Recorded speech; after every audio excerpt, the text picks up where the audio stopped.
And welcome to Hannity. And tonight, the momentum at the White House is palpable. We are now in the midst of a great American reset, and President Trump is racking up one win after another, whether the mainstream media and Democrats like it or not. Now even Michigan's Democratic governor, Gretchen Whitmer, has stepped onto the Trump train, infuriating her radical colleagues. We're going to explain that tonight straight ahead. Also, Tom Homan will be here with more on his very important work deporting criminal illegal immigrants in sanctuary cities and a battle in New Jersey. Alina Habba will respond to the New Jersey governor, Phil Murphy, who just ordered local police to stop working with immigration officials. I wonder, I'll ask Alina, whether maybe he is aiding and abetting lawbreaking. And in our other news of the day segment, President Trump is making America's water pressure great again. Yes, normal showers. We'll check in with Clay Travis. Plus, we'll show you what happened when Anderson Cooper misgendered someone on fake news CNN. Then he got beat up by Bernie Sanders all in one night. Not a good night for him. But we begin with some incredible new numbers. This month, consumer prices, they actually dropped. This never once happened under Joe Biden. Inflation also down to a 6-month low. Oh, we'll call that the Trump effect at just 2.4%, which is way better than expected. Core CPI inflation, which excludes food and energy, is now below 3% for the first time since March of 2021. When did Joe become president? Oh, that's right, in January of 21. Now, energy prices are down, gas prices are down, interest rates are coming down. Grocery prices, thankfully, they've stabilized, with many products seeing price reductions, including peanut butter and eggs. And the president's trade negotiations are paying off big time. Take a look.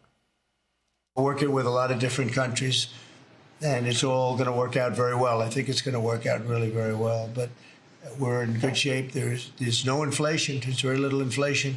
We think we're in very good shape. We think we're doing very well. Again, there'll be a transition cost and transition problems, but in the end, it's going to be a beautiful thing. We're doing again what we should have done many years ago.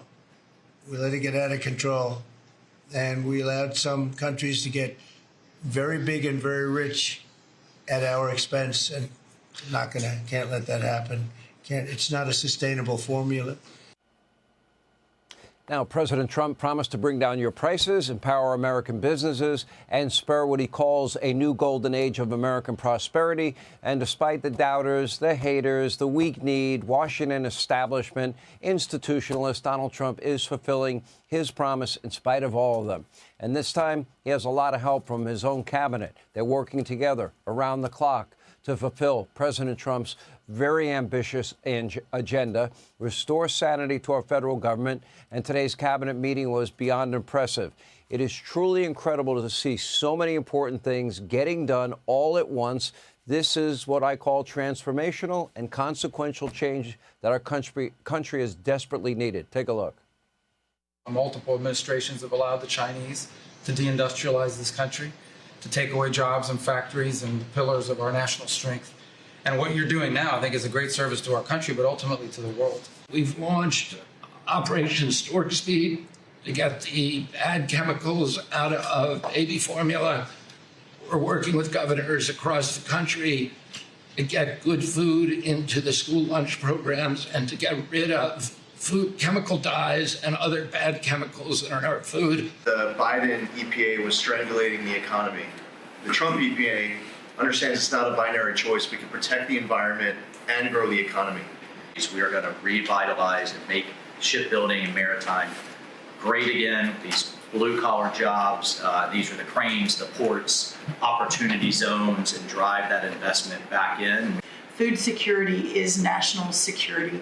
We have to be able to feed ourselves. And your idea of using tariffs along with deregulation and tax cuts, but your idea of using tariffs to ensure that we are putting forward and putting America first, no one understands that better than our farmers and our ranchers.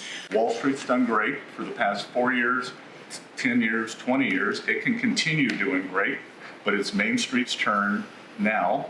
your directive to me was to keep America safe, and that's what we're doing. Whether it's the alien enemies, all of these gangs, and they are enemies of our country.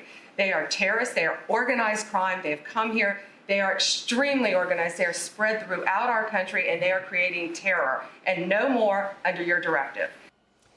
And what a difference a couple of months makes, and now we are in very good hands. And by the way, Elon Musk was also in the room. While some of the publicity surrounding Doge has died down, their important work is continuing day in, day out. They are rooting out waste, fraud, abuse, and corruption. They are saving you, the American taxpayer, hundreds of billions of dollars in the process. We are now up to a whopping $150 billion in estimated savings for fiscal year 2026. This is good news for most Americans, but of course, there's no pleasing the radical left. They're going to hate Trump and everything he does, no matter what. Coincidentally, China also very unhappy. Instead of working with America, like almost every other country in the world is now begging to do, and hammer out a free and fair trade agreement, the CCP, they're lashing out. First, they started a trade war that they cannot win. Next, China started adding American companies to a trading blacklist while desperately searching for new buyers in other markets. Good luck with that. And now even some CCP-linked individuals are threatening to increase fentanyl smuggling into our country. Now, just so we're clear, the country that steals our technology and intellectual property theft, that spies on our citizens, never once apologized or took a shred of responsibility for what they did with COVID, and the country that tariffs us to death. They're now threatening to kill more Americans with a trading partner like that. Who needs enemies? But tonight, there is one measure that China is taking against the U.S., and it's causing quite a chuckle at 1600 Pennsylvania Avenue. Take a look. President, China retaliated today by reducing the number of American films that can be shown there. What's your reaction to them now targeting cultural exports from the United States? I think I've heard of worse things.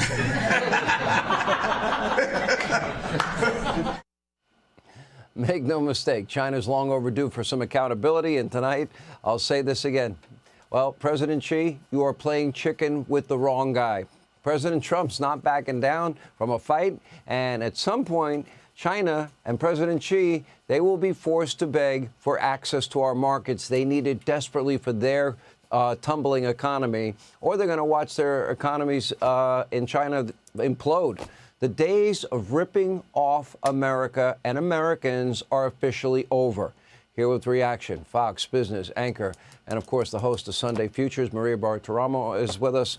Maria, let's get your take on this, because we have been ripped off for years. I don't like being ripped off. I don't like bad deals. I don't like that the very countries, in many cases, that we provide national defense for, or that would rely on us for national defense, they're the countries doing it.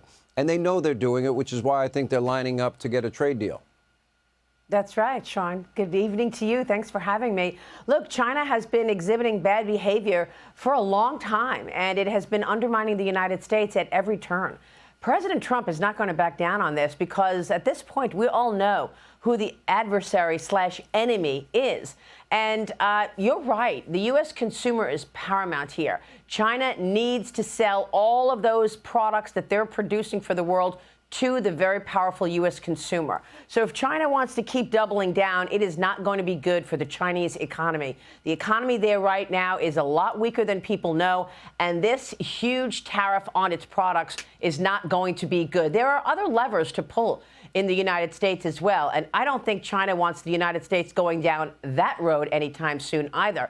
Remember, there are so many Chinese companies that trade on our exchanges, some of which, by the way, are on entity and blacklists here in the U.S. as well. So we have ordinary investors and big institutions buying those stocks because they trade freely on our exchanges, even though these companies do not even follow the same accounting, the standard accounting rules that every other publicly traded company follow. But if the Treasury Secretary decided to yank those companies off of those exchanges on a directive from President Trump, then our investors would no longer be funding the expansion of our number one enemy, because that is what's happening with these stocks traded on the exchanges.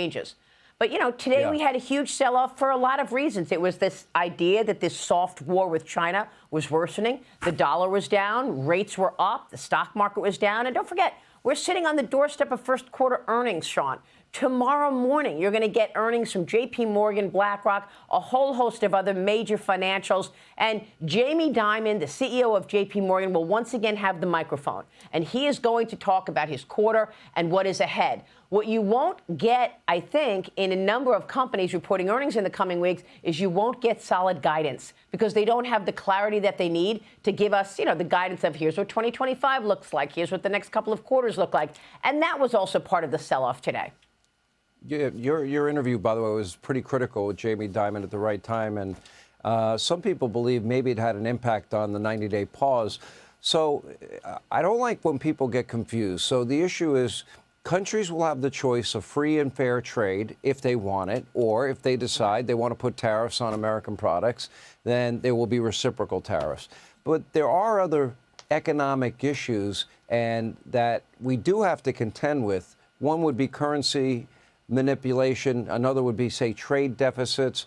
I'm not that worried about trade deficits, especially with Europe, because I think once the president gets up and running his energy dominance plan, I think Europe is almost going to have to buy our energy because otherwise they're going to rely on Putin. And right now, I don't think they're too fond of Putin. Yeah, you're spot on, Sean, because these are the deals that President Trump is working on right now. He's trying to get deals done with regard to U.S. energy. He wants to be able to, number one, tap into the energy capacity in America when he says drill, baby, drill. But as a second component of that, to sell our energy across the world. He'd like to do a deal with Europe with regard to that, South Korea. We're probably going to hear a deal with Japan. So in the coming couple of weeks now he's put the 90-day pause in place. July is the new date that we're, early July, the new date that we're focused on, July 9th, I think it is the 90 days. And within this time frame, going into that date, we're going to hear deals with Japan, South Korea, India as well. And he's going to try to be selling our energy to many of those nations. I'm sure that that's one of the components. He's looking at non-tariff situations, and it is manipulating the currency. And it is some of this behavior that Communist China has been doing. Let's not forget, it's not just manipulating the currency. It's the fentanyl. It's the COVID and the COVID cover-up. It's buying land near our military installations. Intellectual property theft for decades and decades. President Trump understands China, and he knows his customer and what they've been doing all of these decades. He's not going to back down. The Chinese economy needs the U.S. consumer. So it's not a good idea for the CCP to get tough now with China, with the United States, as it started the presidential term of Donald Trump 2.0 already on its back heels, because remember, when Joe Biden came in, they stopped finishing their promise of the first trade deal that President Trump put in his first term with China. So they were already on their back heels, needing to come forward and do something for the United States. All right, Maria, we appreciate you staying up late. We know you get up very early. Thank you. We appreciate your time. Hey, Sean Hannity here. Hey, click here to subscribe to Fox News YouTube page and catch our hottest interviews and most compelling analysis. You will not get it anywhere else.